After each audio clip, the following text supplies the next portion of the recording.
छत्तीसगढ़ के कोंडागांव जिले में स्थित है जोड़े वाला शिवलिंग, जिसे गोबर हिंड का जोड़ा शिवलिंग कहते हैं। हालांकि ये मंदिर नहीं है, लेकिन फिर भी विशेष है। तो आइए जानते हैं क्यों। केशकाल को शिव की नगरी कहा जाता है और केशकाल नगर से लगभग 2 किलोमीटर की दूरी पर गोबर हिंड का प्रवेश द्वार है और वहीं विशालकाय शिवलिंग विराजमान है, जो कि वर्षों से श्रद्धालुओं के लिए आस्था का केंद्र बना हुआ है। वैसे इस शिवलिंग तक पहुंचने के लिए आपको एक सकरी लेकिन सुंदर पहाड़ी रास्ते से होकर गुजरना पड़ता है। यहाँ भगवान शिव और माता पार्वती का प्रतीक रूप में जोड़ा शिवलिंग विराजित है।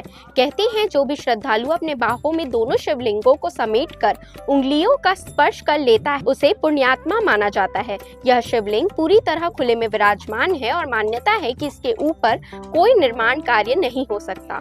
वर्षों पहले किसी ने यहाँ मंदिर बनाने की कोशिश की थी, लेकिन निर्माण अधूरा ही रह गया। कहते हैं उस रात उस व्यक्ति को कई परेशानियों का सामना करना पड़ा और फिर किसी ने दोबारा प्रयास ही नहीं किया। यही कारण है मैंने इसे विशेष कहा। साथ ही मान्यता है कि यह स्थान महान ऋषि मार्कंडेय मुनि की तपोभूमि रहा है। यहाँ बहती नदी के तट पर स्थित यह शिवलिंग न केवल आध्यात्म का प्रतीक है, बल्कि इतिहास को भी दर्शाता है। हर साल महाशिवरात्रि के अवसर पर यहाँ भव्य मेला लगता है और दूर दूर से श्रद्धालु पहुँचते हैं। तो इस जोड़े वाले शिवलिंग के दर्शन करना तो बनता है, तो आप जरूर जाइएगा और कमेंट करके बताइएगा कि आपने दर्शन किया या नहीं। वीडियो अच्छी लगी हो तो लाइक करें और हमारे चैनल सीजी भास्कर को सब्सक्राइब करें।